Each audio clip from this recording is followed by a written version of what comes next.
Hello students, today I am going to start chapter number 4, that is process and basis of accounting. तो बेटा process and bases of accounting में process पे हमारे दो part हैं इस चैप्टर में। एक तो है प्रोसेस ऑफ अकाउंटिंग और दूसरा आएगा हमारा बेसिस ऑफ अकाउंटिंग। ठीक है, तो एक हमारा प्रोसेस है, प्रोसेस अलग है, बेसिस अलग है। ठीक है, प्रोसेस के अंदर क्या होता है, ये आपके स्टेप्स इन्वॉल्व हैं। ठीक है, इसमें हमें क्या होता है, सबसे पहले ट्रांजेक्शन्स को हम क्या करते हैं, आइडेंटिफिकेशन करते हैं, फिर हम वाउचर्स बनाते हैं, फिर हम उनकी एंट्रीज रिकॉर्ड करते हैं, फिर हम उनकी लेजर पोस्टिंग करते हैं, आफ्टर दैट हम ट्रायल बैलेंस और बैलेंस शीट बनाते हैं। ठीक है, और जो प्रोसेस ऑफ अकाउंटिंग होती है वो दो टाइप की होती है। एक हमारी होती है कैश बेसिस जिसमें सिर्फ कैश ट्रांजेक्शन्स आती है, और एक होती है एक्रूअल बेसिस जिसमें हमारे पास जो हैं जो कैश ट्रांजेक्शन्स नहीं होती हैं वो आती हैं। ठीक है, और हाइब्रिड होती है जो मिक्स्ड अकाउंटिंग होती है, मिक्स्ड बेसिस अकाउंटिंग होती है। तो पहले आज हम प्रोसेस के बारे में पढ़ेंगे। तो प्रोसेस ऑफ अकाउंटिंग क्या है?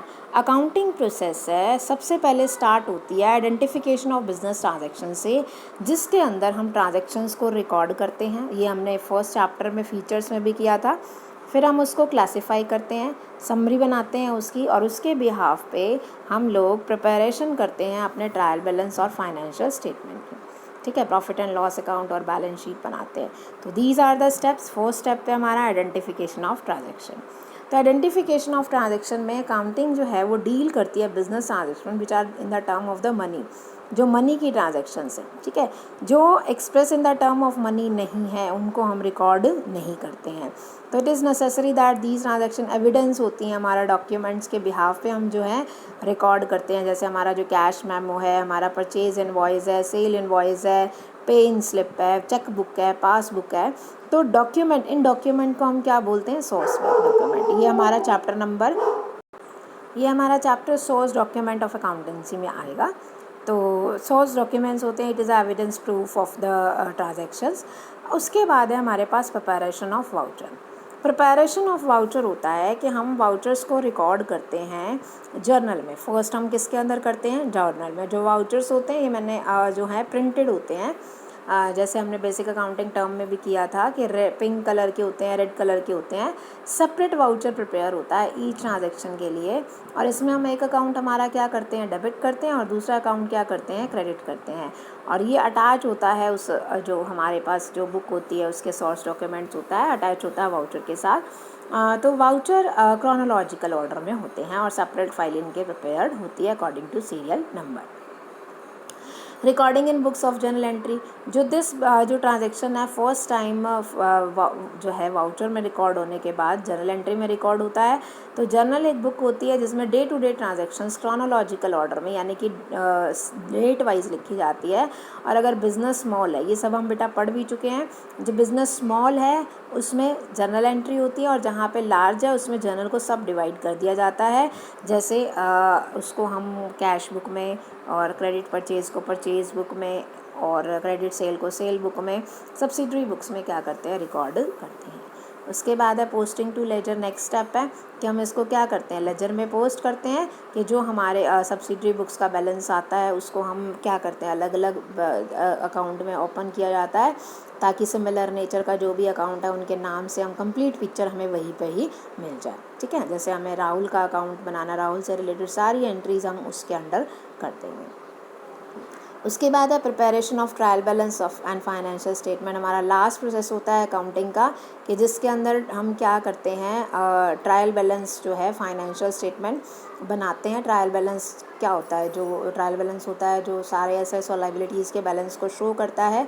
तो ट्रायल बैलेंस एक स्टेटमेंट होती है जिसमें डेबिट और क्रेडिट बैलेंस होते हैं, और अर्थमेटिक एक्यूरेसी चेक होती है बैलेंसिंग ऑफ लेजर अकाउंट की। अगर आपका ट्रायल बैलेंस टैली नहीं करता है तो उसके अंदर कोई ना कोई एरर आ जाती है। इसी के बिहाफ पे हम प्रॉफिट एंड लॉस अकाउंट और बैलेंस शीट बनाते हैं। प्रॉफिट एंड लॉस अकाउंट जो शो करता है कि हमारे नेट प्रॉफिट कितने हैं या नेट लॉस कितने हैं, और बैलेंस शीट क्या शो करती है, what are the position of the assets and the liability, कि हमारी एसेट्स की पोजीशन कितनी है और हमारी लाइबिलिटीज़ की पोजीशन कितनी है। उसके बाद है बेसिस ऑफ अकाउंटिंग। दो टाइप की बेसिस जैसे मैंने आपको बताई, एक होती है कैश बेसिस और एक कौन सी होती है, एक्रूअल बेसिस। इसके अंदर that income are not recorded which is not received in cash and that expenses are also not recorded which are not paid in cash. Only that type of transactions are recorded which is received in cash or which is paid in cash. You may say that credit transactions are not recorded, they are all ignored. तो profit जो है वो actual profit show नहीं करता है, because हमने मान लो किसी मंथ की जो है सैलरी अनपेड है तो हम उसको अनपेड दिखाएंगे, हमने तो लिखनी नहीं है, इससे हमारे प्रॉफिट्स क्या हो जाएंगे, ज़्यादा हो जाएंगे। ठीक है, तो ये ज़्यादातर प्रोफेशनल के लिए काम में आती है क्योंकि उनकी मोस्टली जो है वो कैश पेमेंट या कैश रिसीप्ट होती है। ठीक है, एडवांटेज क्या है, ये सिंपल है, रियलिस्टिक है और मतलब जो है मैनी पीपल्स के लिए बहुत अच्छी रहती है जो प्रोफेशनल पीपल्स होते हैं। It does not require the use estimated personal judgement की इसमें कोई नीड नहीं है, उन्हीं एंटरप्राइजेज़ के लिए है सुटेबल है जो कैश बेसिस पे ट्रांजेक्शन करते हैं। तो बेटा इसके जो हैं आपके हेडिंग बन सकते हैं कि सिंपल है, ये रियलिस्टिक है, और दूसरा है पर्सनल जजमेंट से फ्री फ्रॉम है, और थर्ड है कि कैश बेसिस पे ट्रांजेक्शन है जिनको कैश की ज़्यादा आती, मतलब कैश जिनका ज़्यादा रिसीव्ड या पेड होता है।